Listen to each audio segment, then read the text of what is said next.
존경하는 국민 여러분, 국회 부의장을 비롯한 선배 동료 의원 여러분, 그리고 국무총리를 비롯한 국무위원 여러분, 정의당 윤소호입니다.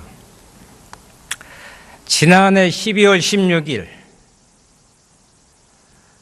최상의 의료기관으로 인증받은 이대 목동병원에서 신생아 4명이 연쇄적으로 사망하는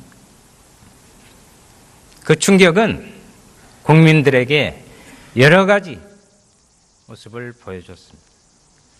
53일째입니다.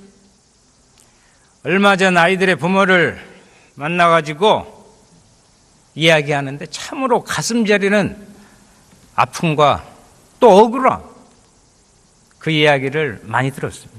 미처 꽃도 피지 못한 이 소중한 아이들이 세상을 떠났고 우리 모두 이에 대한 무한 책임을 느껴야 된다, 이렇게 생각합니다.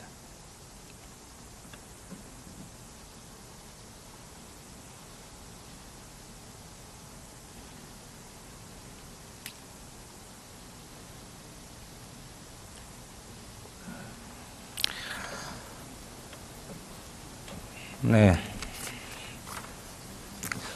보건복지부 장관님.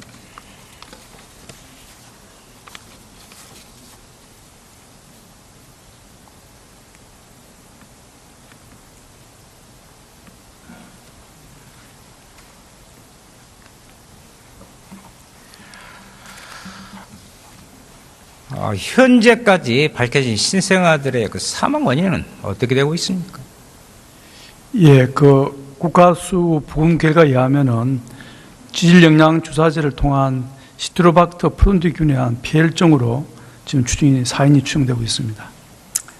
본 의원이 부모들에게 받은 의무 기록을 이렇게 분석한 결과 병원 측에 중대한 과실이 있어 보입니다. 첫째는 사건 발생 3일 전인 12월 13일 이미 로타 바이러스에 감염이 됐어요.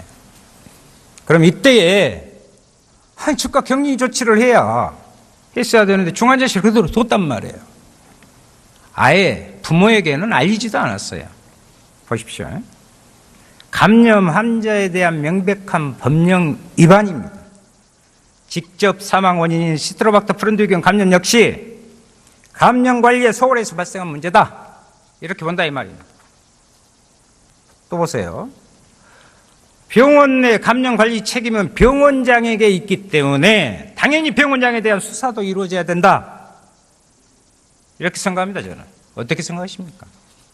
예, 지금 병원장을 비롯한 여러 의료 관계인들이 수사가 지금 진행되고 있는 걸 알고 있습니다. 그래서 수사 결과가 나오면은 이 기관은 의료기관의 어떤 지켜야 될 감염 관리에 대한 규칙을 제대로 지켰는지 그 준수사항을 저희들이 살펴볼 것이고, 그것이 준수되지 않았다는 것을 밝혀지면 관련자들에 대해서 엄중히 법적 책임을 묻도록 하겠습니다. 저는 보통 상식적인 수준인데 늘 이야기하면 수사 결과를 보고라는 답변이 주종을 이루고 있는 부분에 대해서는 문제가 있다, 네, 말씀드리고 싶고요. 화면 한번 봐주세요. 당시 이대 목동병원 소아과 의사들의 이탈 현황이에요. 14명 중 8명이 우려 현장을 벗어나 있었고, 사고 당일에는 간호사 2명과 전공의 1명, 이 16명의 신생아를 돌봐했어요. 이미 진료 공백 상황이었다, 이 말입니다. 이런 상황 알고 계셨습니까? 예, 사고가 발생한 직후에 이런 상황을 알게 되었습니다. 결국 사고 당일에 아이들이 급속히 안 좋아졌지만 신속한 치료를 할 수가 없었다, 이 말입니다. 보십시오. 며칠 전부터 진료 공백이 발생했는데도 부모에게 알리지도 않고 방치했단 말입니다. 이게 말이 되는 소리입니까, 이것이? 아니, 그렇다면 병원 측이 엄중한 책임을 물어야 한다고 보는데 어떻게 생각하십니까? 예, 향후 수사 결과에서 의료법령상의 인력 기준을 위반하는 그런 진료 공백이 있었다고 한다면 의료진과 병원 측에 법적 책임을 묻겠습니다. 네, 또 하나 있습니다. 이미 밝혀진 그 보험급여를 부당하게 청구한 건인데요. 환수조치뿐만 아니라 병원에 대한 사기죄 적용과 형사처벌도 검토해야 한다. 어떻게 생각하세요? 예, 형사처벌 여부는 사실 경찰에서 판단할 사안이라 저는 생각을 합니다. 저희들은 그러나 수사 결과에 나와서 저희들이 또 처리해야 될 관련 법안이 있으면 그 법에 따라서 적정하게 판단을 하겠습니다. 그때의 부당 청구만 있었을까요? 네. 그렇다고요? 아니, 부당 이득금은 환수 조치할 계획입니다. 이번 사건 실체 파악은 보건복지부 차원에서 총체적인 종합 감사를 해야 된다. 그게 제 주장하는 요지입니다. 네. 그렇게 해주시겠습니까? 그 병원 관련해서는 여러 가지 조사가 이루어질 수 있습니다. 그런데 의원님께서 뭐 그런 뜻에서 한다면 저희들 동의를 하고, 다만 종합감사는 이제 이 병원 법인이 교육부 산하기관이라서 교육부와 상의를 해서 종합감사를 저희들이 실시할 수 있는 여부를 판단하겠습니다. 예. 들어오십시오. 행정안전부 장관 나와 주십시오.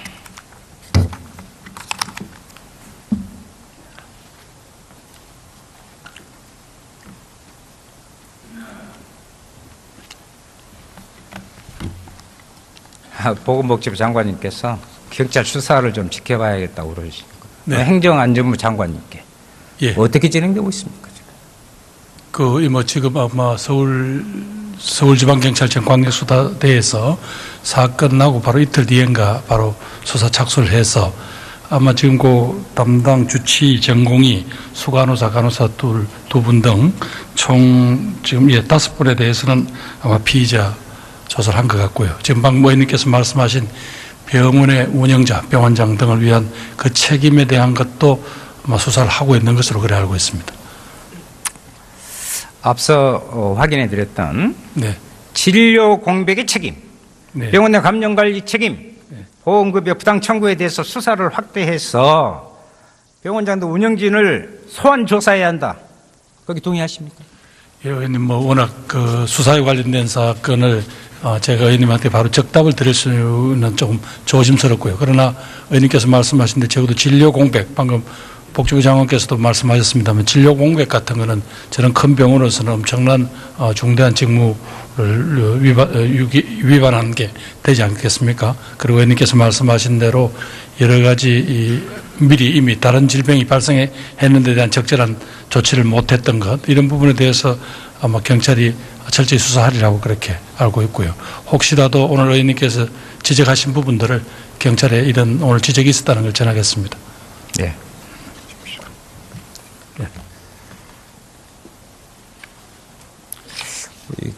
고용노동부 장관님.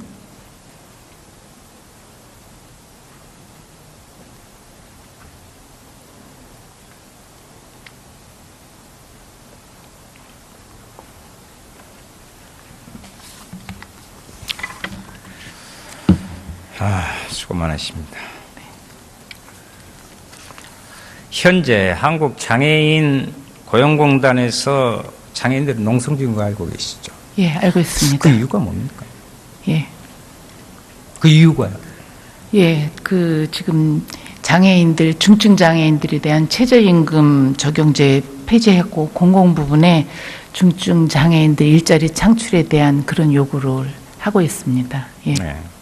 2016년 기준으로요, 15세 이상 중증 장애인의 경제활동 참가율은 21.7%, 그리고 고용률은 19.7%에 불과한 실정입니다.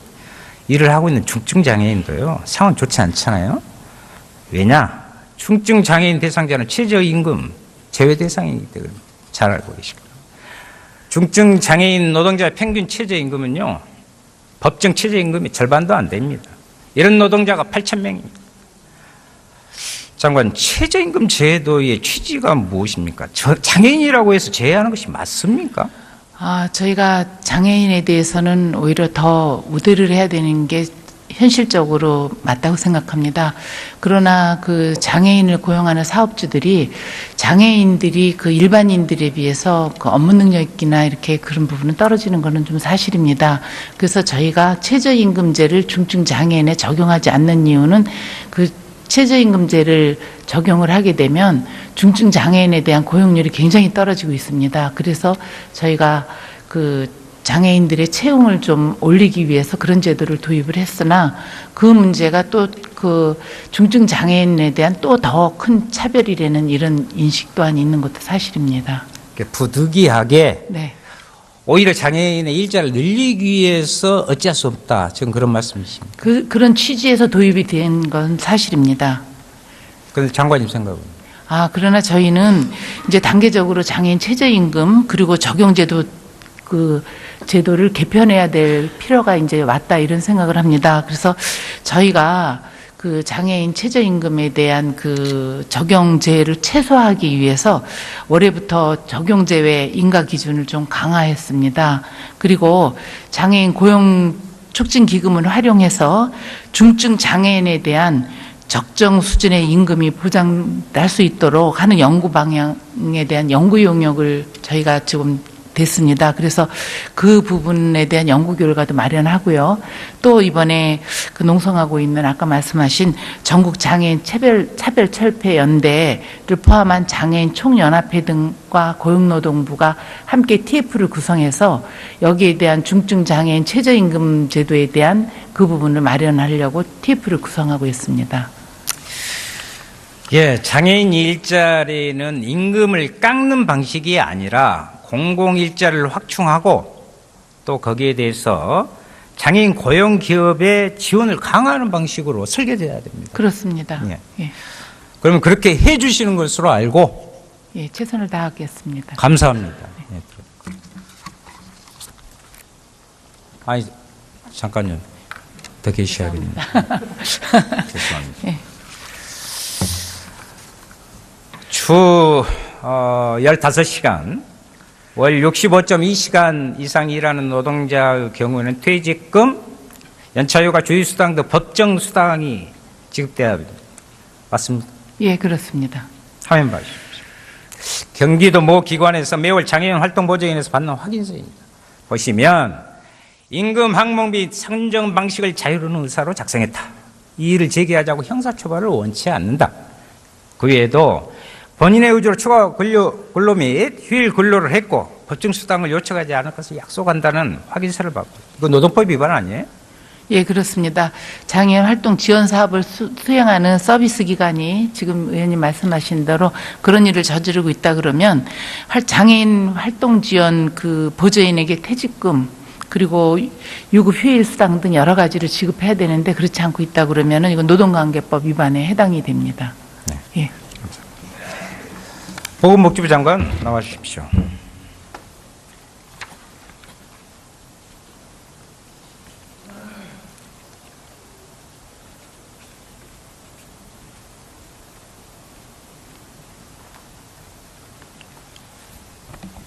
네. 현장에서 이런 부당노동 행위가 벌어지고 있는 사실은 알고 계십니까? 네, 알고 있습니다. 화면 한번 봐주십시오. 월 65.2시간을 일한 노동자의 월수비금 법정수당 포함해서 78만 원이 나와요. 하지만 활동보조에는요, 월의 수가 1,760원을 기준으로 했을 때 월수입이 70만 원밖에 안 돼요. 문제 심각성은 이 수가에 인건비뿐만 아니라 기관의 운영비도 포함되어 있다는 것입니다. 한마디로 운영비 한 푼도 없다 합시다. 수가 전액을 인건비로 지급해도 근로기준법을 위반하는 상황이 된다. 그 점에 대해서 어떻게 생각하고 계십니까? 예, 방금 의원님께서 제시하신 그 도표는 이제 장애인 활동 보조인이 풀타임으로 최저 그러니까 주 15시간 이상 근무를 할 때 지급돼야 될 법정 부담금까지 다 포함된 액수입니다. 그런데 정부에서 지금 지급되고 있는 그 기관에 대한 인건비 보조, 그리고 활동비까지 포함된 정부 보조금이 그게 미치지 못합니다. 그래서 여러 가지 변형된 그리고 또 노동법에 부적절한 그런 행태를 어떻게 보면 또 강요하고 있는 그런 행태가 지금 벌어지고 있다고 저는 알고 있습니다. 맞습니다. 보건복지부는 월 65.2시간 미만으로 근무하면 된다고 이야기하고 있어요. 현실. 그런데 현실은 불가능으로 증명하고 있습니다.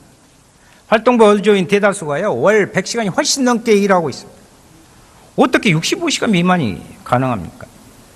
이 자료는 국회 입법조사처에서 어제 보내온 자료가 있는데 우리나라 전체 장애인 서비스 이용 시간은 총 890만 시간, 활동 보조 인력은 6만 명, 1인당 평균 월 149시간으로 근로기준법상 법정상 지급 요건이라고 명확하게 밝히고 있습니다. 상황이 이러하니까 불법적인 확인서가 나오는 거 아닙니까?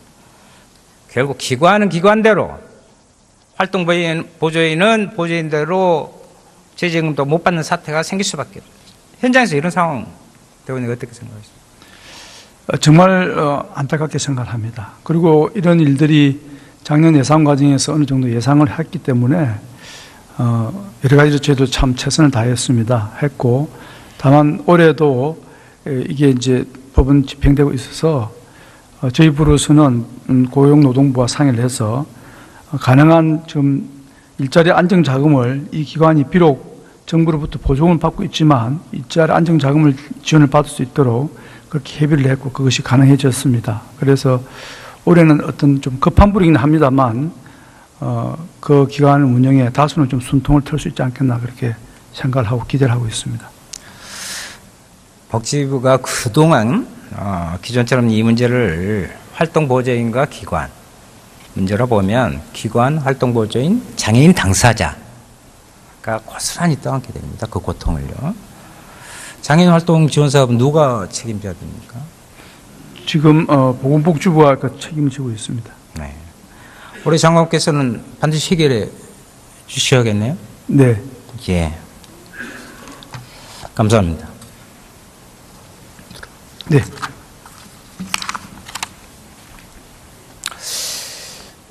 총리께 질의드리도록 하겠습니다.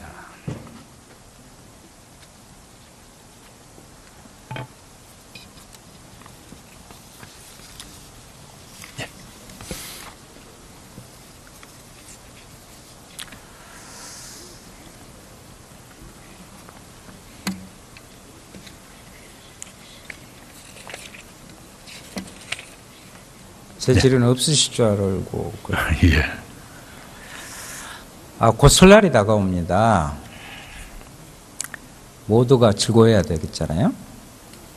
근데 저소득층과 사회적 약자도 모두 이렇게 따뜻한 명절을 보내야 할 텐데 과연 그럴 수 있을까 걱정이 솔직히 앞섭니다. 가장 취약계층인 기초생활수급자의 그 생계급여 등 사회복지급여 지급은 매달 20일이잖아요. 알고 계십니까? 만약 올해처럼 급여일이 명절 이후 하면 이분들은 힘든 명절을 맞이할 수밖에 없습니다, 사실. 그래서 과거에는 명절을 앞두고 조기 지급을 종종 하기도 했어요. 그런데 행복 이음 시스템, 참 말은 잘 만들어요. 도입 후 어려워졌다고 하는데 알아본 바에 의하면 불가능한 것도 아닙니다. 취약계층의 급여일이 명절 직후인 경우에는 지급일을 앞당겨 지급하는 것이 사람 중심의 복지정책의 의지의 문제라고 생각하는데 이번 설부터 명절절에 지급하는 것이 어떻습니까? 예, 아주 좋은 말씀을 해주셨습니다. 그렇게 가능하도록 최대한 독려해 보겠습니다.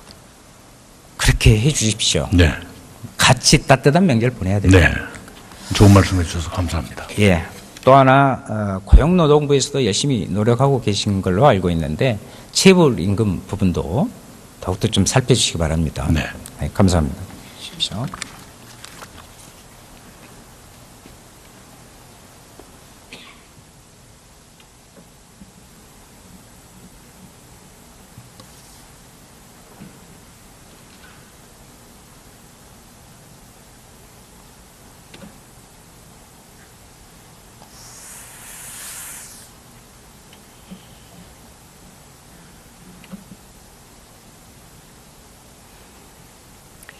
일주일 뒤면 민족의 대명절 설입니다.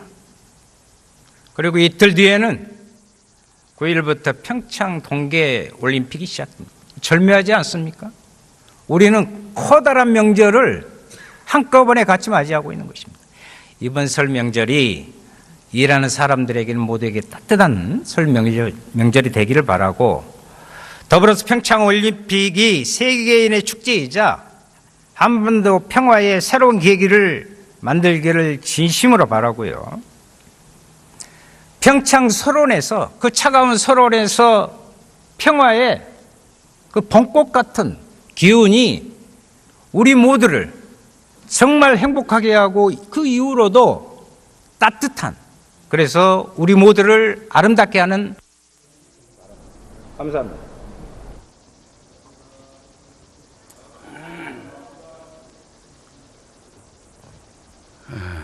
윤수야 의원 수고했습니다.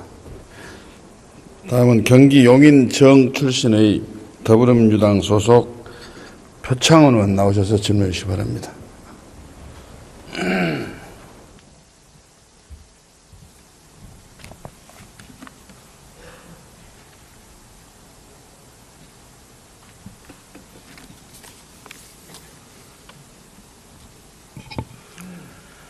존경하는 국민 여러분, 박주선 국회 부의장과 선배 동료 의원 여러분, 이낙연 총리를 비롯한 국무위원 여러분, 모레면 그토록 우리가 기다리던 평창 동계올림픽이 개막됩니다.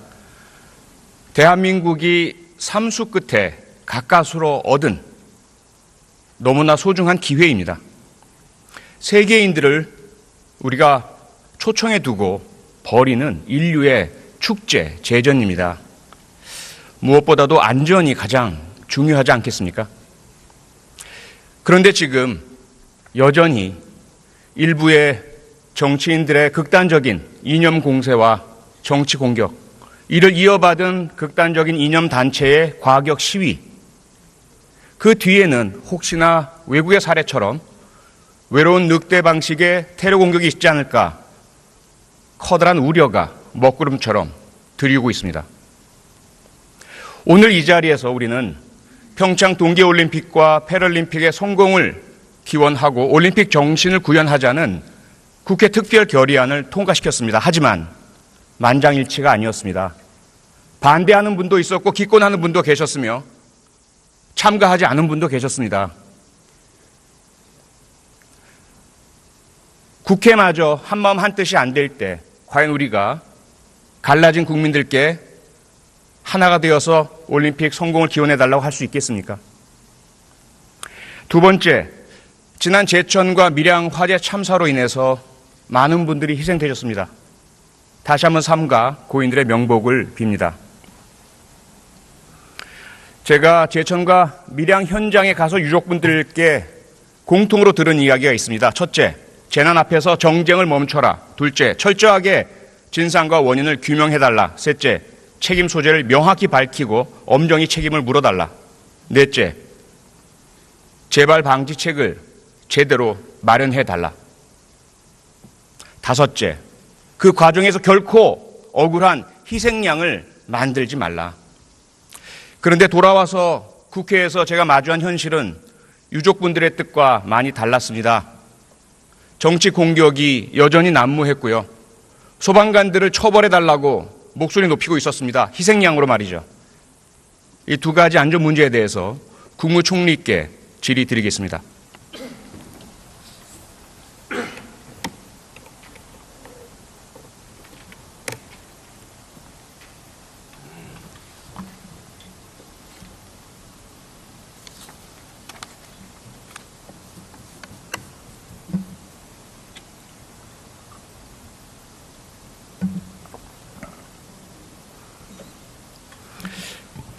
총리님 연일 대정부 질문 임하시느라고 수고 많으십니다. 감사합니다. 네, 우선 제가 여쭙고자 하는 문제들이 워낙 여러 부처에 걸쳐 있기 때문에 총리님께 네. 여쭙는 거 양해 부탁드리겠습니다. 네. 우선 이제 국제적인 전문가들이 올림픽, 평창 올림픽의 안전 위험 요소를 볼 때 크게 네 가지를 꼽아왔습니다. 그동안 가장 첫 번째가 북한의 위협이죠. 이 부분은 아마 1972년 뮌헨 올림픽 때 올림픽 참가를 하지 못했던 팔레스타인 계열의 검은 구월단이 테러를 야기하면서 상당히 심각한 우려가 제기됐던 경험, 그리고 우리나라가 1988년 서울 올림픽을 개최했을 때 이 올림픽에 참가하지 않으면서 올림픽을 방해할 목적으로 북한이 대한항공 858기를 폭파했던 그 엄청난 테러의 아픈 경험, 이런 것들에서부터 만약에 북한이 동계올림픽에 참석하지 않는다면 평창올림픽에 상당히 심각한 위험이 되리라, 이러한 예상들이 제기가 되었었죠. 잘 알고 계시죠? 네, 심지어는 유럽 국가들을 중심으로 해서 네. 선수단을 보내지 않을 수도 있다는 그런 얘기까지 나왔었죠. 네. 하지만 어쨌든 총리님과 문체부 장관님 또 올림픽 조직위원회 정부 모두가 혼연일체가 되어서 IOC와 함께 북한 참가를 이끌어냈습니다. 물론 북한 스스로도 올림픽 참가를 통해서 그들의 목적을 달성하고자 하는 그러한 속내가 있겠죠. 네. 그래서 첫 번째 북한 위협은 상당 부분 거의 해소되지 않았나 싶습니다. 두 번째 테러 위협. 어떤 국제 행사나 다 있고요. 최근에 특히 미국, 유럽 등에서 많은 테러들이 발생하고 있습니다. 그리고 세 번째는 재난재해. 개막식의 추이도 문제지만 화재도 문제고요. 특히 더 중요한 것은 평창에 모든 관심이 집중되고 안보 인력 또는 안전 인력들이 집중되어 있는 사이에 다른 지역에서 또다시 재난이 발생하지 않을까 큰 우려가 되고 있습니다. 네 번째는 이제 보건질병, 이번에 노로바이러스 문제가 발생을 했지만 감염병이라든지 AI 문제도 있고요. 네 가지의 그 위협들에 대해서 이미 계속 보고받고 계실 텐데 그냥 간략하게 대체적으로 현재 대비 상황 좀 말씀 부탁드리겠습니다. 예, 우선 테러는요, 제가 몹시 부족하지만 직제상 테러대책위원장으로 네. 되어 있습니다. 예, 정기적으로 점검을 해왔고요. 국제기구 인터폴이나 각국의 경찰들과 테러 관련 정보를 실시간으로 공유하고 있습니다. 그래서 위험인물들의 경우는 탑승 전에 확인해서 비행기를 아예 못하게 한다든가 비행기를 타고 난 뒤에 뒤늦게 발견했다 그러면 우리 한국 측에 연락해서 인천공항에서 바로 되돌려 보내는 방식으로 하고 있고요. 국내에 이미 와 있는 분 중에 좀 위험해 보이는 사람들이라든가 이런 사람들에 대해서는 이미 24시간 관찰 체제에 들어가 있습니다. 테러에 대해서는 그렇게 대처하고 있고요. 재난재해는 아까 말씀 주신 그대로입니다. 지난 겨울을 작년 연말부터 워낙 큰 불들이 많이 나오고 그래서 대단히 긴장하고 있습니다. 또 경찰력이 아무래도 평창, 강릉 이쪽에 집중하다 보면 다른 쪽에 또 소홀해질 수가 있어서 그런 것도 면밀히 최소 인력은 항상 남겨놓도록 이렇게 조치하고 있다 이 말씀을 드리겠습니다. 보건질병은 이번 보안요원들 사이에 노로바이러스가 발견돼서 바로 그 인력들을 전원 빼고 960명 이상의 대체 인력으로 군병력으로 바로 바꿨습니다. 그런 지 4일째 됐습니다만 이 시간 현재까지 확진된 분이 한 70명 의심 환자가 또 있고 그래서요. 그분들은 완전한 격리 치료를 하고 있고 또 의심 환자들도 격리 상태로 지금 관리를 하고 있습니다. 대단히 송구스럽게 생각을 합니다. 다행히 불행 중 다행히 그 보안요원 이외의 분들에서는 아직 의심 증상이 발견되지 않은 것은 그나마 불행 중 다행이라 생각합니다. 네, 끝까지 잘 챙겨주시기 부탁드리겠습니다. 가장 중요한 부분 중에 하나가 아무래도 북한 문제일 텐데요. 우선 북한 참가를 통해서 우려했던 커다란 위험은 사라졌지만 작은 위협들이 계속 상존해 있는 것 같습니다. 간략하게 우리나라가 그 아시안게임이나 올림픽을 주최하는 과정에 북한이 어떤 역할을 했는가를 좀 살펴보고 좀 질문을 드리겠는데요.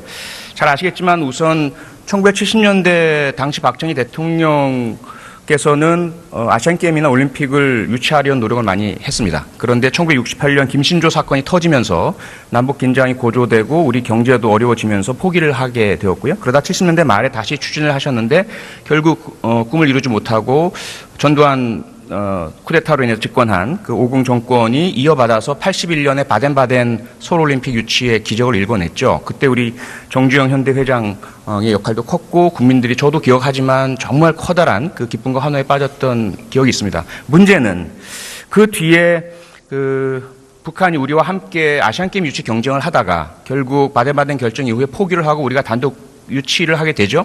그러면서 북한이 우리에 대한 방해 공작을 벌이고 83년에 아웅산 테러 그리고 87년에 칼 대한항공 858기 폭파 계속해서 우리에게 칼 폭파 같은 경우는 115분이 희생되셨습니다.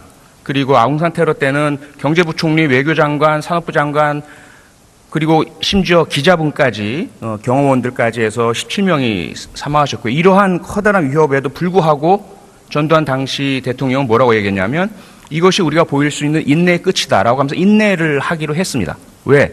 그 이후에 우리가 올림픽, 아시안게임 유치 유치를 했어야 하니까요. 이러한 일련의 과정들을 다 잘 알고 계시지 않습니까? 그리고 특히나 2002년에는 박근혜 당시 미래연합 창당준비위원장이 북한을 방문을 해서 김정일 위원장과 2박 3일 독대를 하고 돌아오셔서는 9월에 남북 축구를 제안했고 그때 태극기 사용하지 마라. 한반도기 사용하자. 그리고 애국가 부르면 안 된다? 아리랑 부르자. 그리고 이 한반도기는 특히나 노태우 정권에서 1991년에 그 칼기 858기 폭파 사건 이후에도 불구하고 남북 단일팀 구성을 하면서 처음 도입한 거 아니겠습니까? 이런 부분들을 다 알고 있는 보수 야당에서 왜 자꾸 안보 이념몰이 주장을 하면서 평창 올림픽에 대해서 방해 이야기를 하고 있다고 총리께서 생각하십니까? 저도 잘 모르겠습니다만은 대단히 의아하게 생각을 합니다.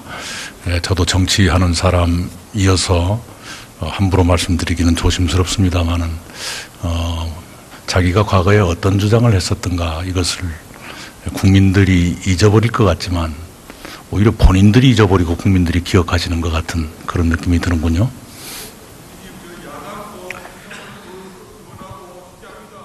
네. 그 마음을 너무 잘 알고 있기 때문에 오늘 질문을 드리는 거고요. 그래서 총리님께서도 이러한 전반의 문제들을 야당께 좀 더 많이 말씀을 드리고 이제 오늘 결의안도 통과됐으니까 네. 한마음 한뜻으로 함께 할 수 있는 분위기 조성을 좀 부탁드리겠습니다. 네. 네, 이어지는 문제인데요. 그래서 이제 정쟁은 어느 정도 없어지리라고 기대를 하는데 이제까지 있었던 정쟁적 발언들의 이념 공격의 효과가 혹시라도 외국의 사례처럼 나타나지 않을까 하는 우려입니다. 이 부분은 총리가 중심이 돼서 정부에서 적극적인 대처를 해 주셔야 될 텐데요. 외국의 사례를 몇 가지 살펴보면요. 똑같은 패턴입니다. 우선은 정치적 혹은 종교적인 극단주의 선동 발언들이 나오게 되고요. 그러면 그 이념이나 선동을 따르는 단체들이 과격 시위를 벌이고요. 그 다음에 개인, 론 울프라고 하죠. 외로운 늑대 방식의 개인 테러 행위자들이 범행을 벌입니다. 2011년 노르웨이 브레이비크 테러, 극우주의자죠. 우파정당 활동자였기도 했고 이 사람이 벌인 테러로 76명이 사망했습니다. 그 다음에 2013년 보스턴 마라톤은 체첸 계열의 그 이슬람 극단주의를 추종하던 사람이 역시 그러한 선동말에 많이 경도되어 있다가 벌인 일이고요. 180여 명 사망입니다. 미국 찰스턴 교회 흑인 그 대상 총격 테러 역시 9명 살해됐고 21세의 백인 남성이었습니다. 2016년 브렉시트 반대 의원에 대한 총격 테러로 국회의원이 사망했죠. 이 부분 역시 극단적인 이념 대결 끝에 나온 일이었고 그 이후에 브렉시트 캠페인이 중단됐습니다. 우리나라에서는 2017년 3월 10일 날 박근혜 전 대통령 당시 헌법재판소 탄핵 심판 날 극단적인 선동적인 발언이 있었고 집회가 있었고 이후에 맹동 행위자가 트럭을 몰고 차량을 몰고 경찰차를 들이받아서 4명이 결국 사망하는 일이 벌어졌습니다. 이러한 패턴들을 끊어낼 그런 준비가 되어 있으십니까? 네, 우선은 우리 주민들이 북에 갔을 때도 신변 안전이라든가 편의 제공이 있지만 마찬가지로 북한 주민들이 여기에 왔을 때도 더구나 지금처럼 매우 유중한 상황에서는 신변 안전에 각별히 우리가 배려를 해야 한다고 생각을 합니다. 그분들만을 위해서가 아니라 전체 상황을 관리하기 위해서라도요. 그런 쪽에 약간 좀 지나치지 않나 싶을 정도의 경찰력을 지금 투입하고 있고요. 그렇게 하고 있습니다. 네, 꼭 철저한 대비 부탁드리겠습니다. 네. 감사합니다. 들어가셔도 좋습니다.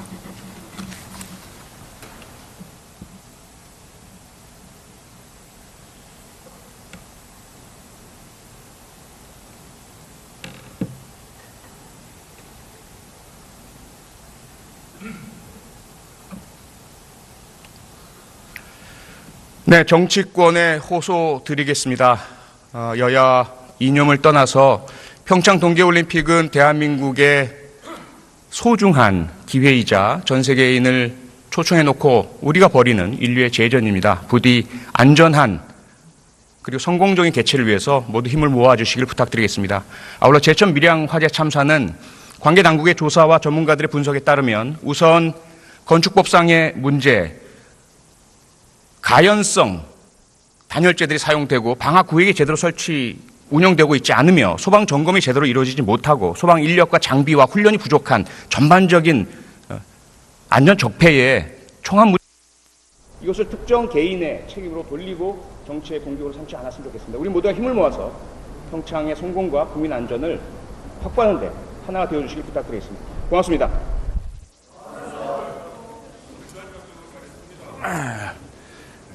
표창원 의원 수고하셨습니다. 다음은 자유한국당 비례대표 김순례 의원 나오셔서 질문해 주시기 바랍니다.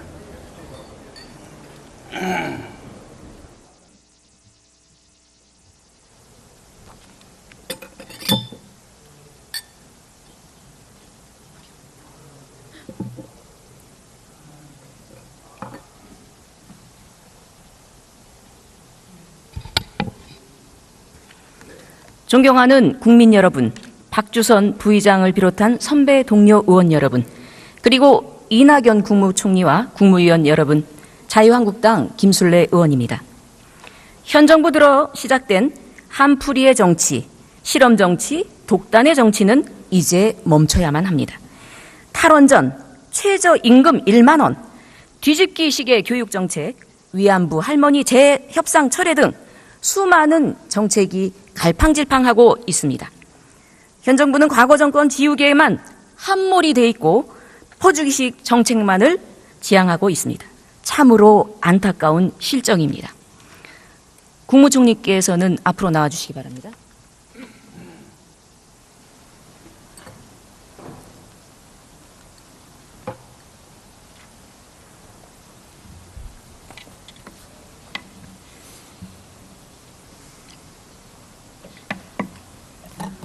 네, 총리님 수고가 많으십니다. 감사합니다. 예, 마지막 날입니다. 현 정권은 소득 주도 성장을 강조하고 또 최저임금 협상이라는 주요 정책으로 밀어붙이고 있습니다. 총리님, 그 대통령이 의도하신 대로 이 정책이 잘 진행되고 있다라고 생각하십니까? 견해를 말씀해 주십시오. 네, 이제 최저임금제가 시행된 지 한 달이 좀 넘었고요. 1월 월급을 지급한 지는 열흘 정도 됐으니까요. 아직은 평가하기에 이르다고 생각합니다. 모든 정부의 근원적인 정책은 국민의 공감과 소통이 우선돼야 된다고 생각을 합니다. 그 누구도 이익을 보는 자와 손해를 보는 자가 있어서는 안 된다고 생각을 합니다. 동의하시죠? 네. 예. 혹시요, 총리님, 최저임금의 정의에 있어서 가족 전체가 먹고 사는 생활비의 기준입니까? 아니면 개인 근로자의 기준입니까? 어떻게 생각하십니까? 가족이 아닌가요? 제가 좀 자세히 물어봐야 되겠습니다만. 그렇게 생각하십니까? 그 좀 그릇된 견해를 갖고 계신 것 같습니다. 그렇습니까? 가족의 구성원이 그 누구도 최저임금을 받으면서 일할 수 있습니다. 자, 보십시오. 네. 얼마 전 집권당의 원내대표께서 대표 연설을 통해서 157만 원으로 한 가족의 생활을 보장할 수 없다는 표현을 쓰시면서 최저임금 인상에 아주 자극적이고 정당화시키는 발언을 한 바가 있습니다. 이거는 상식의 결여입니다. 157만 원 한 사람이 벌어서 한 가족을 부양하는 건 아닙니다. 그 가족의 구성원이 다양한 그 직장에서 이것을 득할 수 있는 임금입니다. 한 가족이 157만 원 갖고 산다? 그래서 최저임금을 올려야 된다? 이런 논리는 형성될 수 없다라고 생각을 합니다. 그렇지 않습니까? 네, 그렇다면 그 개념은 모든 정당이 똑같이 적용하고 있을 것 아니겠습니까? 네. 그런데 지난번 대선에서 똑같은 조건으로 똑같은 개념으로 5개 정당 중에 3개 정당이 2020년까지 만 원으로 하겠다 했고 2개 정당은 2022년까지 만 원으로 하겠다. 그렇게 공약을 했거든요. 최저임금에 대한 정책 대안은 나왔죠. 아니, 최저임금의 개념은 전부 공통이었을 것 아니겠습니까? 그렇지 않습니다. 이것은 가족 단위의 그것이 아니라 개인적인 노동 행위의 그렇다 하더라도 보장입니다. 5개 정당이 그 개념은 공유했을 것 아니겠습니까? 자, 그거는 5개 정당이 공유했다라고는 볼 수 없습니다. 대선 후보로 나온 개인적인 생각의 차이가 분명히 있다라고 후보 봅니다. 개인 생각입니까? 통계청이 내놓은 고용 동향에 따르면 지난해 12월 말 실업자 수는 평균 102만 8천 명에 이르고 있고 구직의 단념자 수는 48만 3천 명을 가리키고 있습니다. 청년 실업은 9.9%로 역대 최고치를 경신하고 있습니다. 일자리 정부를 표방한 문재인 정부의 7개월간의 고용 성적표도 외환위기 직후보다 아주 못한 최악의 바닥을 치고 있습니다.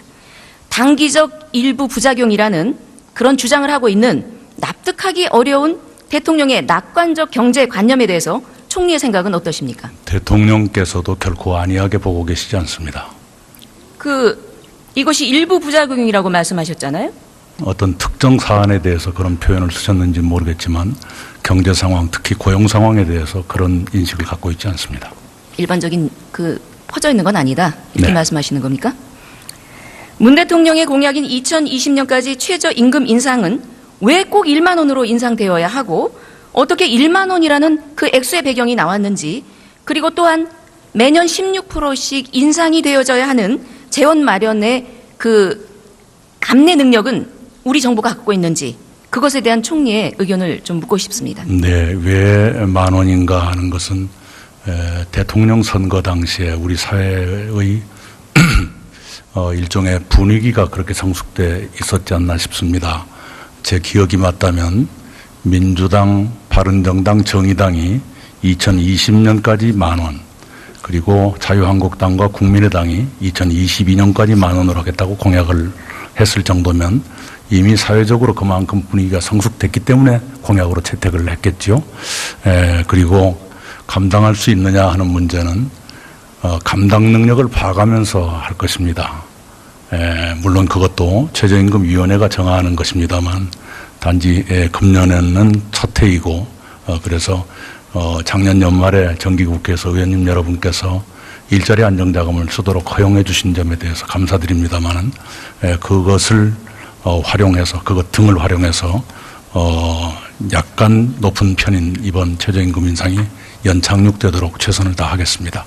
국민의 혈세가 지급돼야 되는 아주 막중한 사업이기 때문에 큰 고민이 필요하다고 봅니다. 네. 최근 취업 포털 업체에서 사업주를 대상으로 진행한 최저임금 인상 및 일자리 안정자금 설문조사 결과 응답자의 77%가 최저임금 인상에 따른 알바 일자리를 축소하거나 또 아니면 본인의 사업을 폐업하겠다고 답을 하고 있습니다.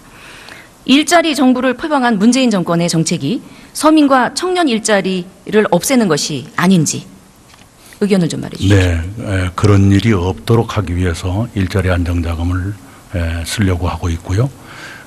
일자리 안정자금에 대해서 최근에 소상공인연합회가 실시한 여론조사, 소상공인을 대상으로 한 여론조사를 보면 54%가 일자리 안정자금을 신청하겠다 이렇게 응답하고 있습니다.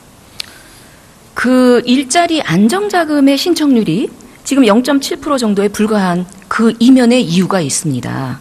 네, 총리는 그 이유가 무엇이라고 생각을 하십니까? 예, 지금 현재는 10%를 넘었을 겁니다만 우선은 월급 주고 난 뒤에 신청하게 돼 있기 때문에 시간이 많지 않았다는 것, 그리고 약간은 구비 서류 같은 것이 좀 까다로웠을 가능성도 있습니다.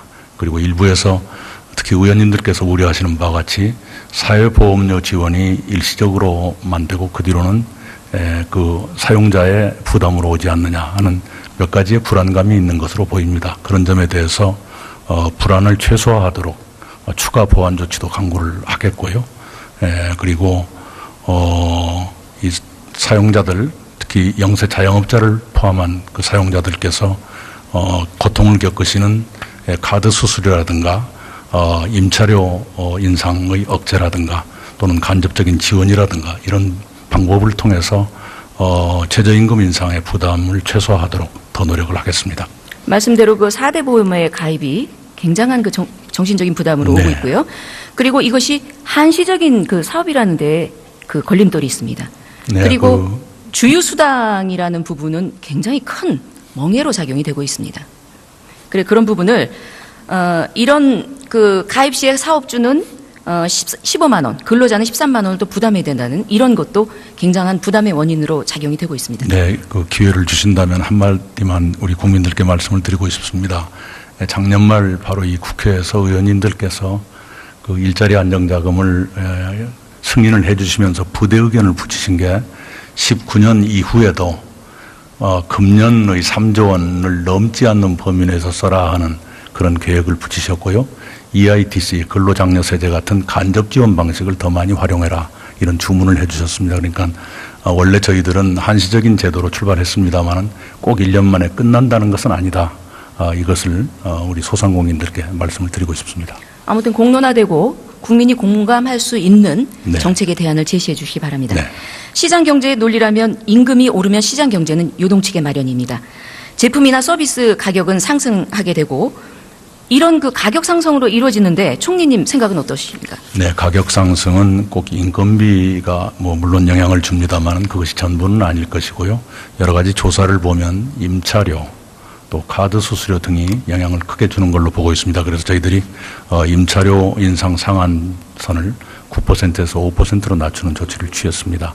그래서 우리 자영업자들의 부담이 좀 완화됐으면 좋겠습니다. 그리고 또한 요새 정부에서는 최저임금 인상이 물가 인상으로 연결되지는 않게 하겠다. 이런 말씀을 하고 계십니다. 공정위가 불법적인 가격 인상에 이루어지는 것을 감시할 계획이다. 이런 그 공론도 하고 있습니다.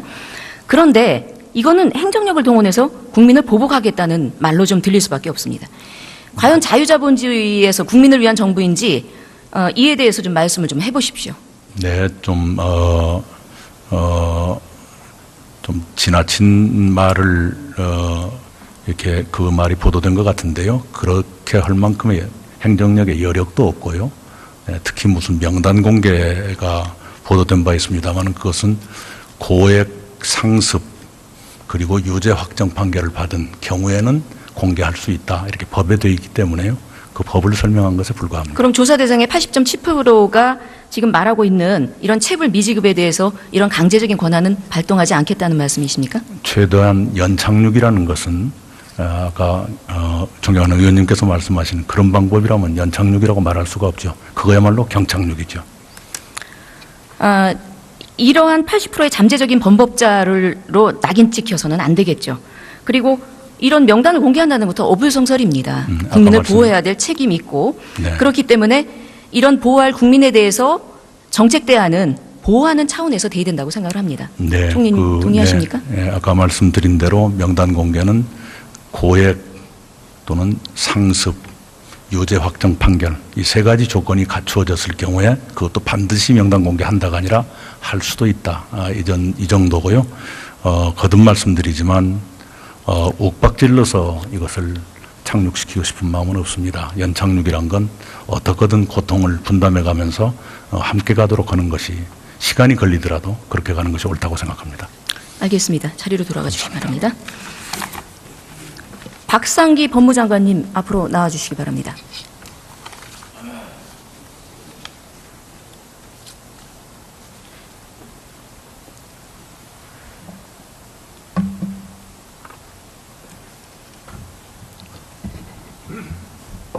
장관님 요즘 머리 아프시죠?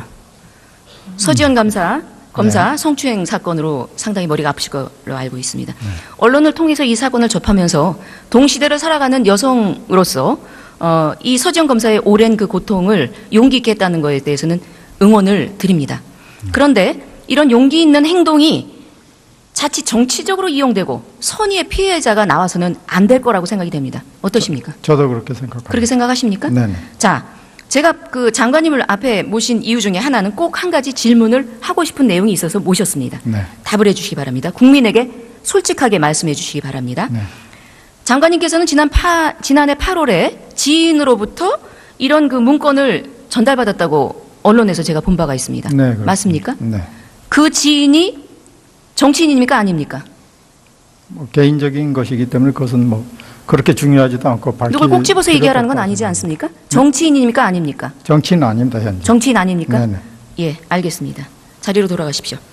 모든 국민들께서는 이 사건의 추이를 보고 있습니다. 한치의 오해가 없도록 진실을 밝혀주시기 바랍니다. 김상곤 부총리 겸 교육부 장관님 나와주십시오.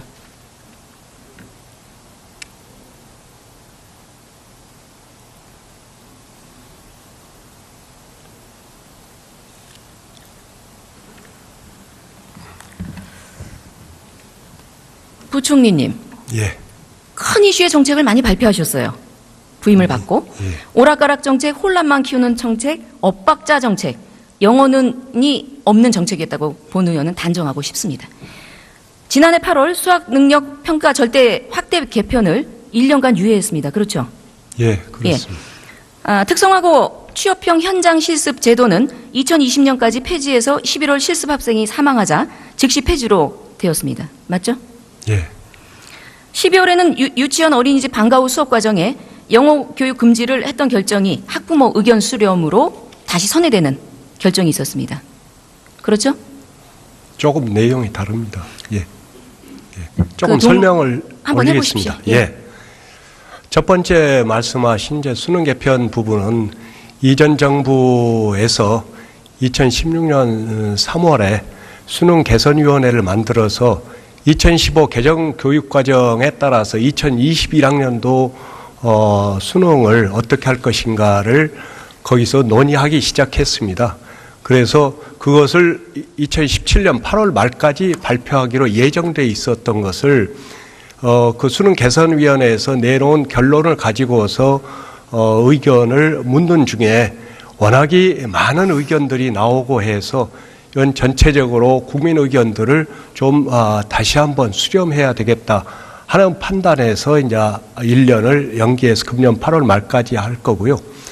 그리고 이제 두 번째 문제와 관련해서는 근로형 현장 실습과 이제 그동안에 학습 중심 현장 실습을 병행해 왔는데 이전 정부 말부터 사실은 이제 근로형 현장 실습이 문제가 많다 해가지고 검토하는 과정에서 지난해 이제 8월 말에 바로 이제 학습 중심 근로 현장 실습으로 이제 바꾸어 나가겠다라고 이제 그렇게 결정을 하고서 발표를 했는데 계속 이제 사고도 나고 해서 그것을 빠른 시간 안에 변화시키는 게 좋겠다라고 해서 이제 그렇게 변화시킨 거고요. 아까 이제 그 영어 문제는 이 전번 김정재 의원님 질문에 이제 답변을 드렸기 때문에 그걸로 가름하는 것을 이해해 주시기 바랍니다. 우리 부총리께서는 그냥 전 집행부가 뭐든지 다 잘못한 걸로 좀 밀어붙이시는 것 같아요. 현재 진행령은 부총리이시고 교육부 장관님이십니다. 아, 예, 그렇습니다. 그건 당연합니다. 자, 8개월간의 그 뒤집기 정책이 여러 개 있었습니다. 외고와 자사고, 국제고의 그 모집이 전기 모집이 폐지가 됐습니다. 그죠? 예. 일부 폐지됐습니다. 어제 바로 이 자리에서 대정부 질의에서 나왔던 쟁점입니다. 강남의 8학군 부활을 상징하고 있다. 그래서 주택 가격까지 영향이 있다. 이렇게 말하고 있습니다. 어떻게 생각하십니까? 외고 자사고 국제고의 입시 동시 실시 문제는 이제 외고 자사고 국제고를 어떻게 할 건가를 한 3단계로 결정해 나가는 것으로 예정하고 있습니다. 그래서 그 1단계로 이제 뽑는 방식이라든가 이런 건 예전과 같이 하면서 그러나 입시는 이제 동시에 실시한다라고 그렇게 해서 이제 발표했던 것입니다. 그런데 이제 그게 강남 집값에 영향을 미친다고 하는데 실제 이제 해당 부서인 국토부에서 1월 31일 날 차관이 근거가 없다라고 이제 발표를 했습니다. 왜냐하면은 그게 영향을 미치려면은 전월세 가격이 이상 변화를 보여야 되는데 그런 게 전혀 없고 실제 강남구에 최근에 구매자 중에 60% 이상이 해당 지역에 거주하는 분들이다. 이런 몇 가지 이유를 가지고서 실제로 이제 근거가 없다라고 명확하게 발표했습니다. 저출산 고령사회위원회에서 초등 돌봄 의무화 정책 보고받으신 적 있나요? 예, 여러 차례 이야기 나누었습니다. 여러 차례 이야기했습니까? 예, 그렇습니다. 그런데요, 그 다음 날 바로 교육부, 보건복지부, 여성가족부, 지자체가 동시에 온종일 돌봄 체계를 추진한다고 발표합니다. 들으셨습니까? 예, 그건 뭐 같이 관련 부서들끼리 같이 TF를 만들어서 그동안에 연구하고 있습니다. 부총리께서는 사회정책의 총괄 관리의 컨트롤 타워입니다. 예. 동의하시죠?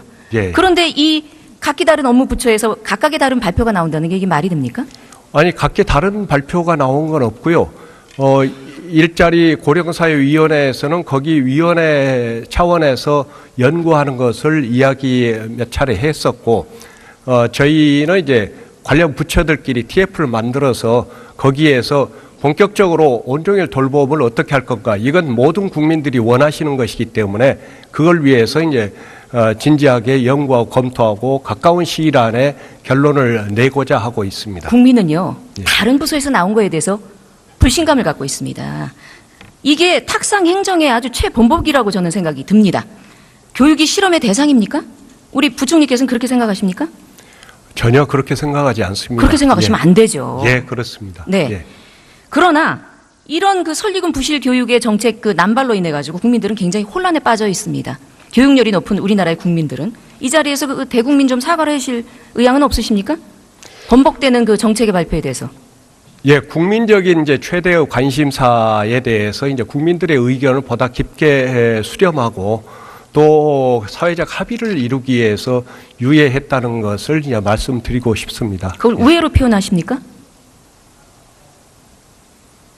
국민들이 알고자 하는 내용의 정책이 이렇게 주택 공급까지 영향을 미치는 이런 것이 우회라고 생각을 하십니까? 아니, 사실과 다르게 이제 부풀려진 면도 있기 때문에 그런 점에 대해서는 이제 다시 한번 남 생각해 탓을 주시면 하지 마십시오. 고맙겠습니다. 예. 그 자리에서의 역할을 충분히 하십시오. 부총리께서 혹시 워킹맘 7세 아동 유치원을 마치고 초등학교에 입학한 아이들이 방학 동안에 돌봄 그 없어가지고 전전긍긍하는 부모들의 마음의 그 현실적인 상황을 좀 알고 계십니까? 예, 조금은 알고 있습니다. 많이 하셔야 됩니다. 예, 예. 갑자기 7세가 8세가 됐다고 스스로 밥을 혼자 해결하고 그렇지 않지 않습니까? 예, 예, 그렇습니다. 그래서 예. 이런 그 절대적인 그 개선의 대책이 매우 필요합니다. 예, 예. 의원님 말씀 명심하겠습니다. 이거 특단의 대책을 좀 강구해 주시기 바랍니다. 예, 예, 알겠습니다. 자리로 돌아가십시오. 예.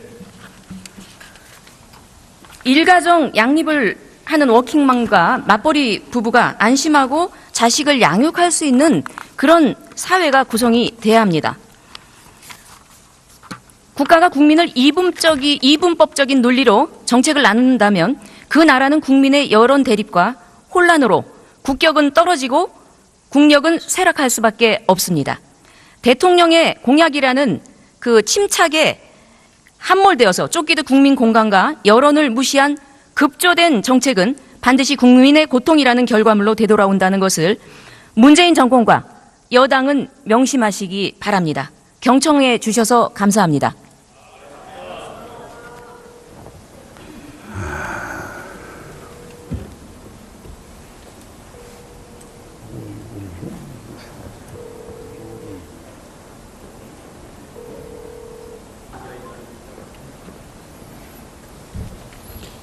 김순례 의원 수고하셨습니다. 다음은 전남 여수갑 출신의 민주평화당, 처음 들어본 정당, 처음 불러본 정당 이름이네요. 예, 이용주 의원 나오셔서 질문해 주시기 바랍니다.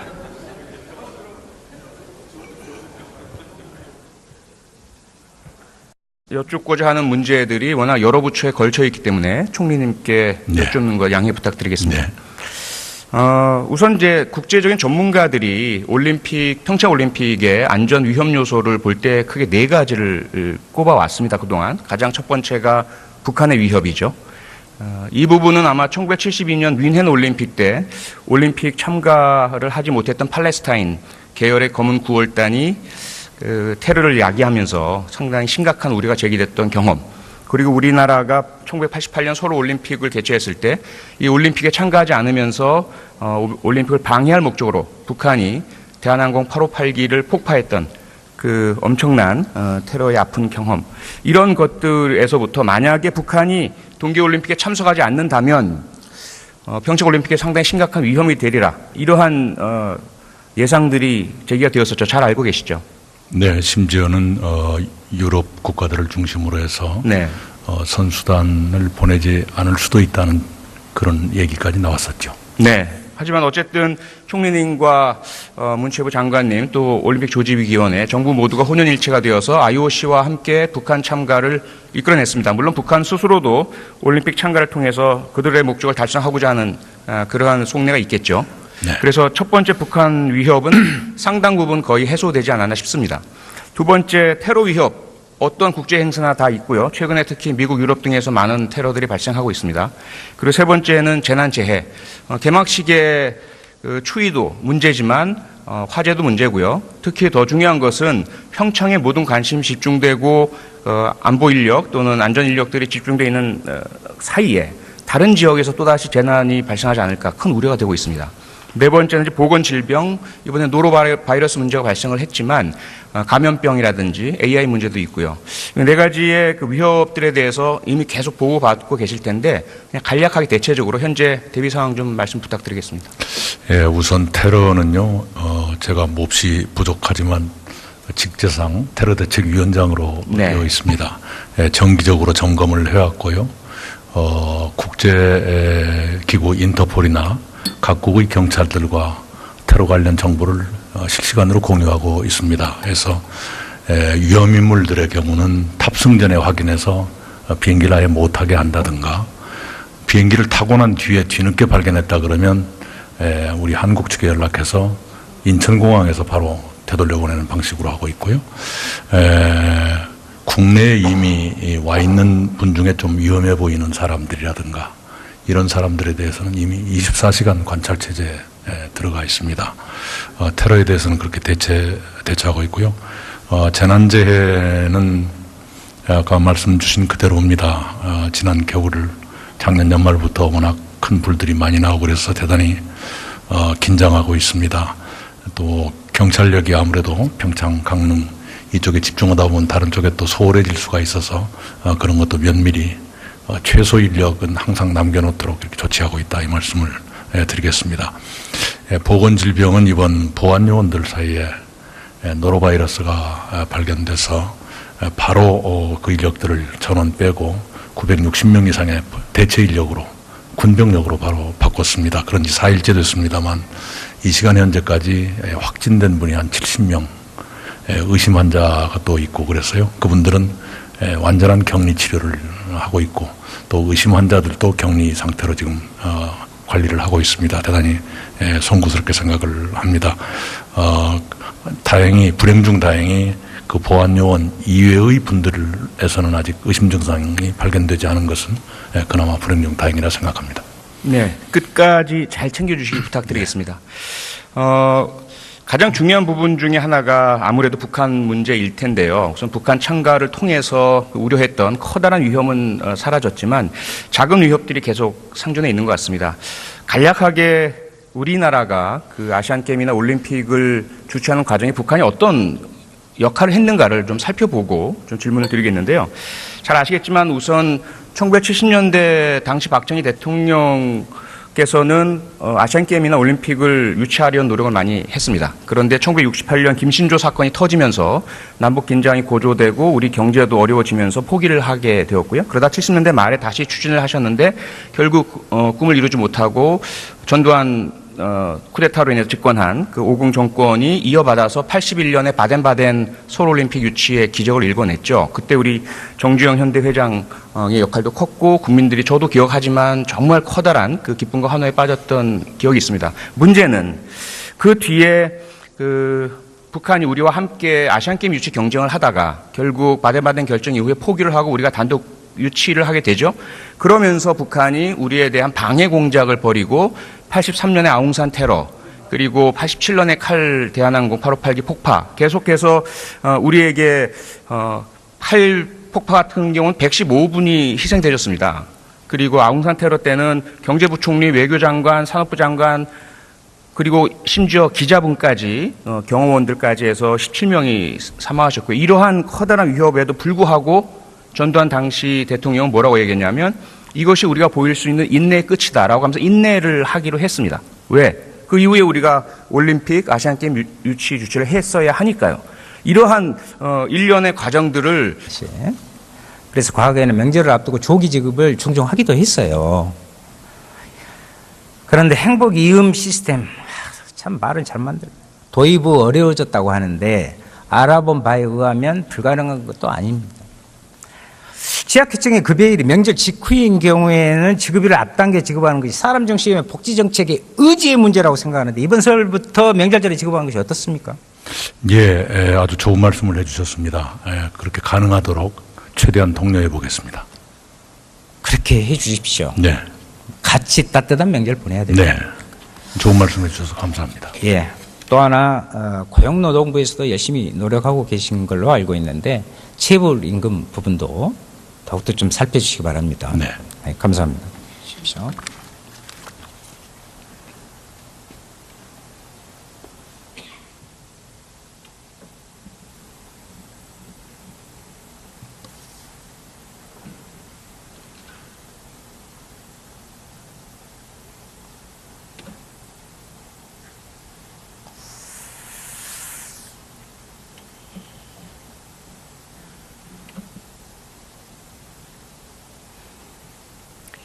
일주일 뒤면 민족의 대명절 설입니다.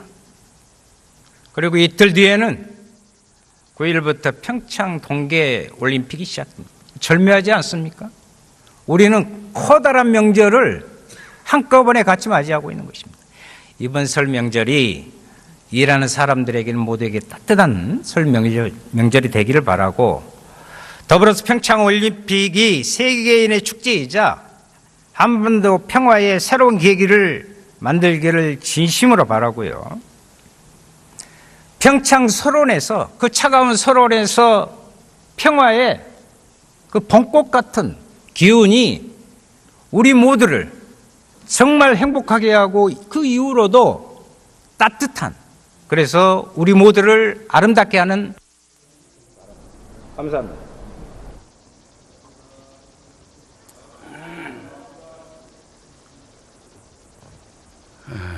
윤수야 의원 수고했습니다. 다음은 경기 용인정 출신의 더불어민주당 소속 표창원 의원 나오셔서 질문해 주시기 바랍니다.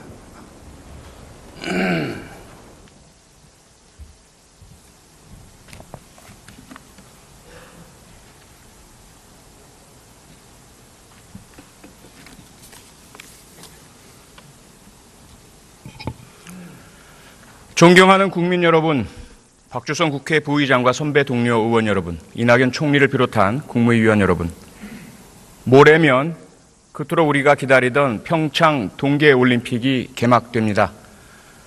대한민국이 삼수 끝에 가까스로 얻은 너무나 소중한 기회입니다. 세계인들을 우리가 초청해 두고 벌이는 인류의 축제, 제전입니다. 무엇보다도 안전이 가장 중요하지 않겠습니까? 그런데 지금 여전히 일부의 정치인들의 극단적인 이념 공세와 정치 공격, 이를 이어받은 극단적인 이념 단체의 과격 시위, 그 뒤에는 혹시나 외국의 사례처럼 외로운 늑대 방식의 테러 공격이 있지 않을까 커다란 우려가 먹구름처럼 들이우고 있습니다. 오늘 이 자리에서 우리는 평창 동계올림픽과 패럴림픽의 성공을 기원하고 올림픽 정신을 구현하자는 국회 특별 결의안을 통과시켰습니다. 하지만 만장일치가 아니었습니다. 반대하는 분도 있었고 기권하는 분도 계셨으며 참가하지 않은 분도 계셨습니다. 국회마저 한마음 한뜻이 안 될 때 과연 우리가 갈라진 국민들께 하나가 되어서 올림픽 성공을 기원해달라고 할 수 있겠습니까? 두 번째, 지난 제천과 밀양 화재 참사로 인해서 많은 분들이 희생되셨습니다. 다시 한번 삼가 고인들의 명복을 빕니다. 제가 제천과 밀양 현장에 가서 유족분들께 공통으로 들은 이야기가 있습니다. 첫째, 재난 앞에서 정쟁을 멈춰라. 둘째, 철저하게 진상과 원인을 규명해달라. 셋째, 책임 소재를 명확히 밝히고 엄정히 책임을 물어달라. 넷째, 재발 방지책을 제대로 마련해달라. 다섯째, 그 과정에서 결코 억울한 희생양을 만들지 말라. 그런데 돌아와서 국회에서 제가 마주한 현실은 유족분들의 뜻과 많이 달랐습니다. 정치 공격이 여전히 난무했고요. 소방관들을 처벌해달라고 목소리 높이고 있었습니다. 희생양으로 말이죠. 이 두 가지 안전 문제에 대해서 국무총리께 질의드리겠습니다.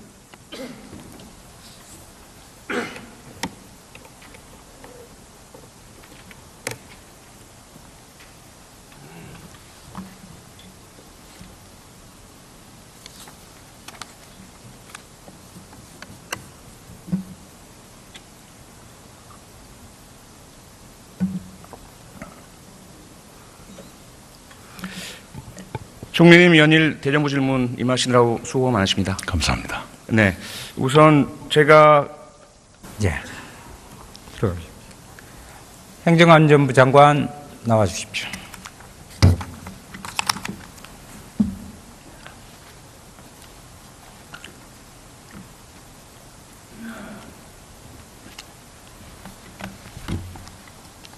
보건복지부 장관님께서 경찰 수사를 좀 지켜봐야겠다고 그러시는 거예요. 네. 행정안전부 장관님께 예. 어떻게 진행되고 있습니까? 지금? 지금 아마 서울지방경찰청 광역수사대에서 사건 나고 바로 이틀 뒤엔가 바로 수사 착수를 해서 아마 지금 그 담당 주치 전공이 수간호사, 간호사 두 분 등 총 지금 5분에 대해서는 아마 피의자 조사를 한 것 같고요. 지금 방금 의원님께서 말씀하신 병원의 운영자, 병원장 등을 위한 그 책임에 대한 것도 아마 수사를 하고 있는 것으로 그래 알고 있습니다. 앞서 확인해 드렸던 네. 진료 공백의 책임, 네. 병원 내 감염관리 책임, 보험급여 부당 청구에 대해서 수사를 확대해서 병원장도 운영진을 소환 조사해야 한다. 거기 동의하십니까?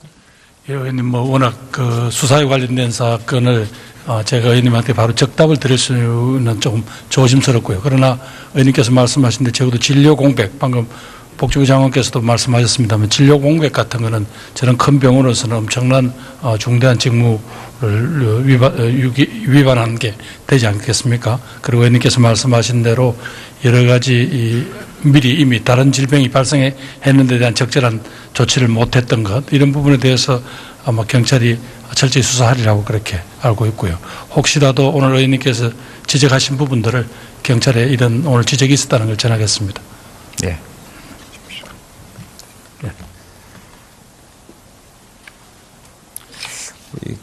고용노동부 장관님.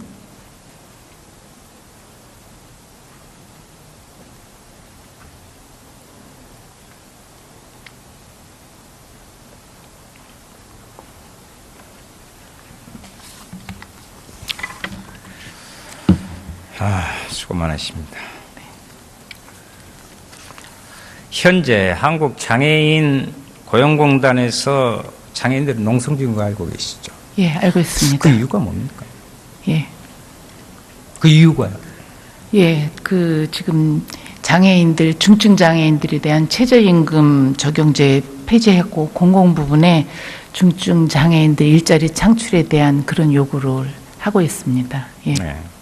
2016년 기준으로요, 15세 이상 중증 장애인의 경제활동 참가율은 21.7%, 그리고 고용률은 19.7%에 불과한 실정입니다.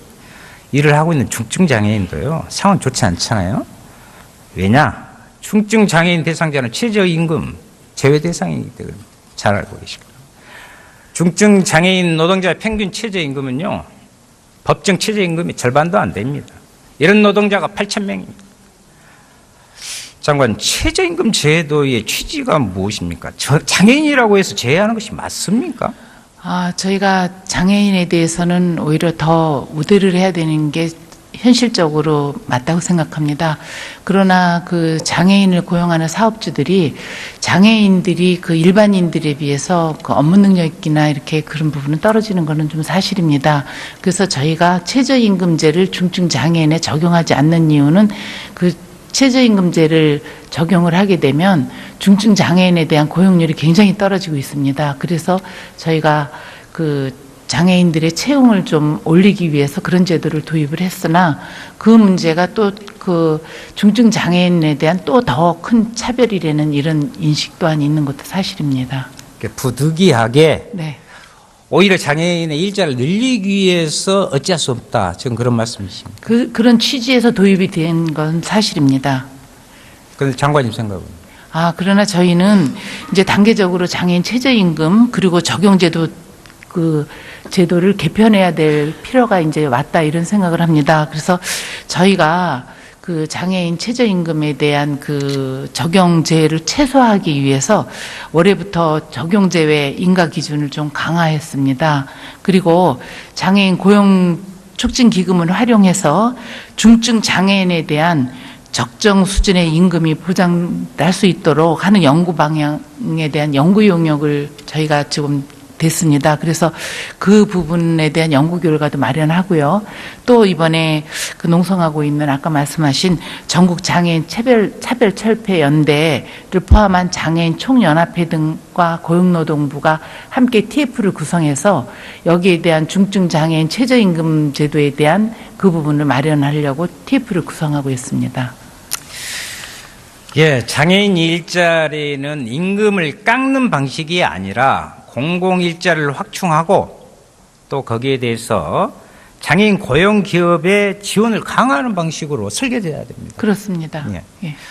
그러면 그렇게 해 주시는 것으로 알고 예, 최선을 다하겠습니다. 감사합니다. 예. 아니, 잠깐요. 더 계셔야겠네요. 죄송합니다. 예. 주 15시간, 월 65.2시간 이상 일하는 노동자의 경우에는 퇴직금, 존경하는 국민 여러분, 국회 부의장을 비롯한 선배 동료 의원 여러분, 그리고 국무총리를 비롯한 국무위원 여러분, 정의당 윤소호입니다. 지난해 12월 16일 최상의 의료기관으로 인증받은 이대 목동 병원에서 신생아 4명이 연쇄적으로 사망하는 그 충격은 국민들에게 여러 가지 모습을 보여줬습니다. 53일째입니다. 얼마 전 아이들의 부모를 만나가지고 이야기하는데 참으로 가슴 저리는 아픔과 또 억울함, 그 이야기를 많이 들었습니다. 미처 꽃도 피지 못한 이 소중한 아이들이 세상을 떠났고 우리 모두 이에 대한 무한 책임을 느껴야 된다, 이렇게 생각합니다.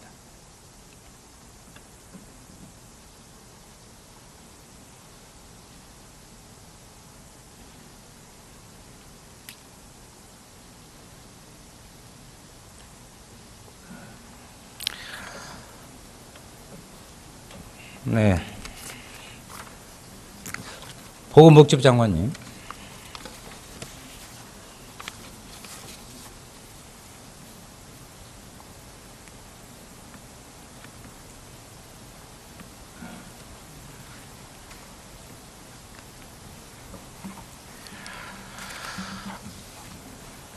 현재까지 밝혀진 신생아들의 그 사망 원인은 어떻게 되고 있습니까? 예, 그 국가수 보건 결과에 의하면은 지질 영양 주사제를 통한 시트로박터 프론디균에 의한 폐혈증으로 지금 사인이 추정되고 있습니다. 본 의원이 부모들에게 받은 의무 기록을 이렇게 분석한 결과 병원 측에 중대한 과실이 있어 보입니다.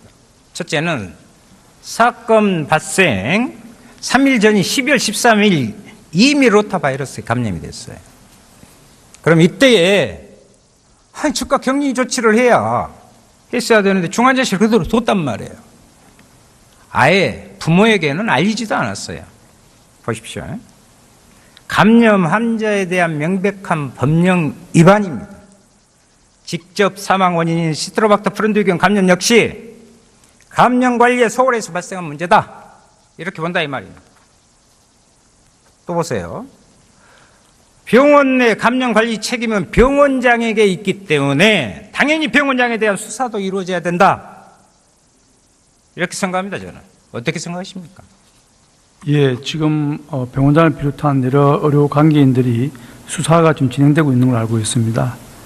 그래서 수사 결과가 나오면은 이 기관은 의료기관의 어떤 지켜야 될 감염 관리에 대한 규칙을 제대로 지켰는지 그 준수 사항을 저희들이 살펴볼 것이고, 그것이 준수되지 않았다는 것을 밝혀지면 관련자들에 대해서 엄중히 법적 책임을 묻도록 하겠습니다. 저는 보통 상식적인 수준인데 늘 이야기하면 수사 결과를 보고라는 답변이 주종을 이루고 있는 부분에 대해서는 문제가 있다, 말씀드리고 싶고요.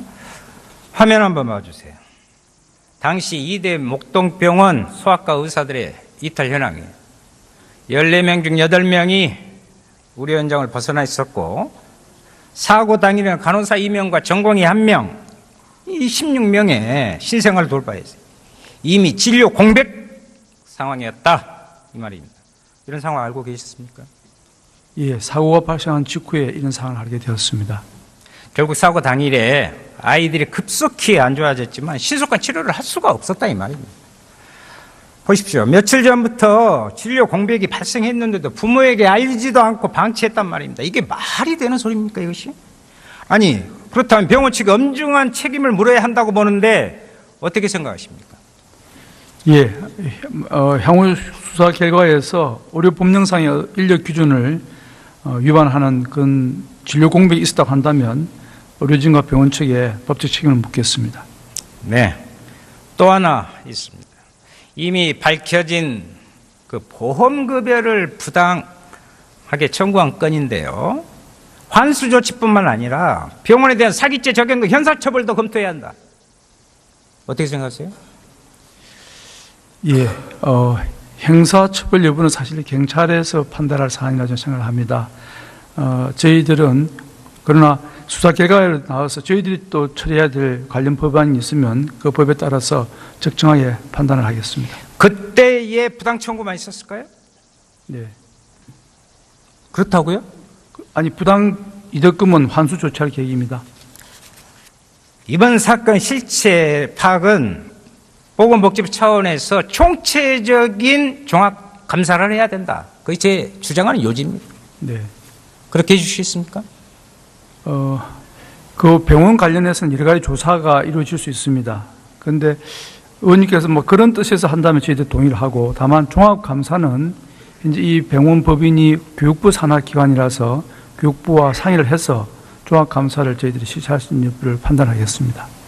연차휴가 주휴수당 등 법정수당이 지급돼야 합니다. 맞습니까? 예, 그렇습니다. 화면 봐주십시오. 경기도 모 기관에서 매월 장애인 활동 보조인에서 받는 확인서입니다. 보시면 임금 항목 및 산정 방식을 자유로운 의사로 작성했다. 이 일을 제기하자고 형사처벌을 원치 않는다. 그 외에도 본인의 의지로 추가 근로 및 휴일 근로를 했고 법정수당을 요청하지 않을 것을 약속한다는 확인서를 받고, 이거 노동법 위반 아니에요? 예, 그렇습니다. 장애인 활동 지원 사업을 수행하는 서비스 기관이 지금 의원님 말씀하신 대로 그런 일을 저지르고 있다 그러면 장애인 활동 지원 그 보조인에게 퇴직금 그리고 유급 휴일 수당 등 여러 가지를 지급해야 되는데 그렇지 않고 있다 그러면은 이건 노동관계법 위반에 해당이 됩니다. 네. 예. 보건복지부 장관 나와 주십시오.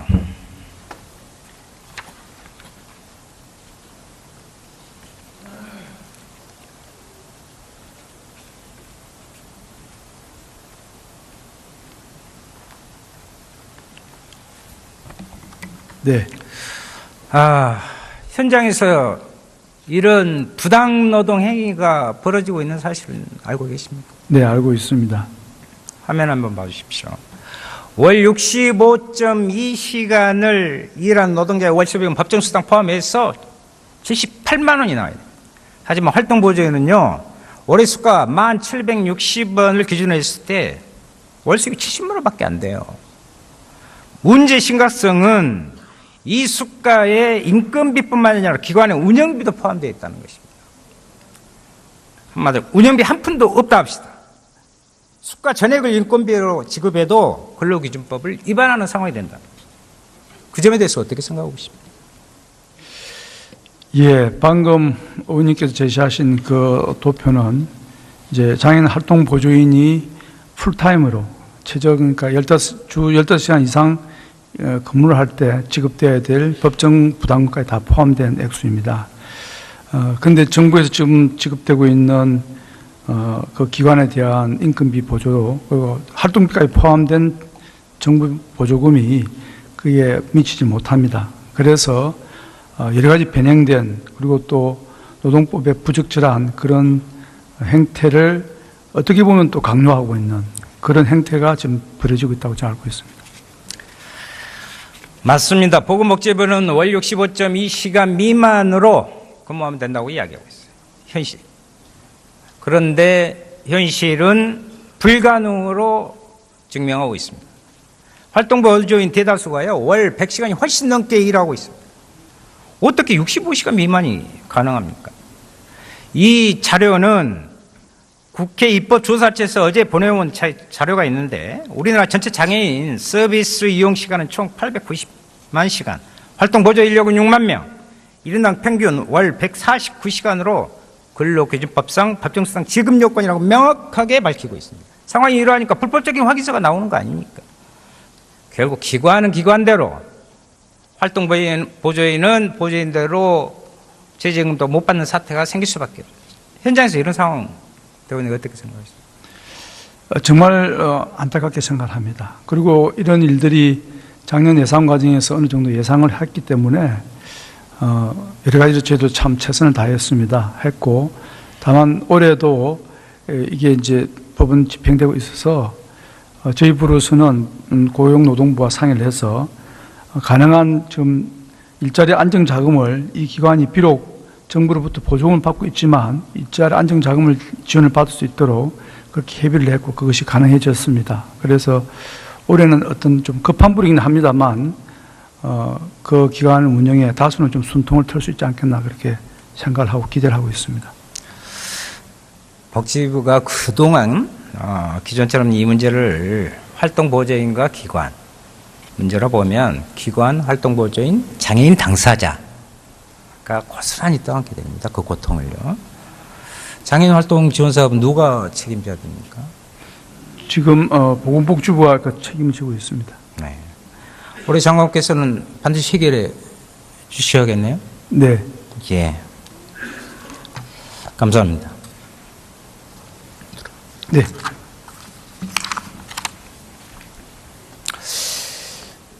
총리께 질의드리도록 하겠습니다.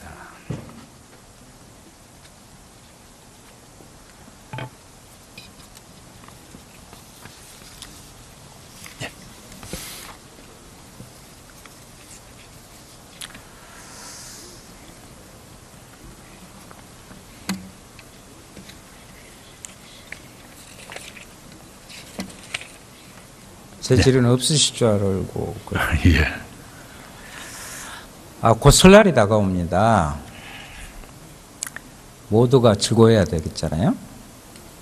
근데 저소득층과 사회적 약자도 모두 이렇게 따뜻한 명절을 보내야 할 텐데 과연 그럴 수 있을까 걱정이 솔직히 앞섭니다. 가장 취약계층인 기초생활수급자의 그 생계급여 등 사회복지급여 지급은 매달 20일이잖아요. 알고 계십니까? 만약 올해처럼 급여일이 명절 이후 하면 이분들은 힘든 명절을 맞이할 수밖에 없습니다.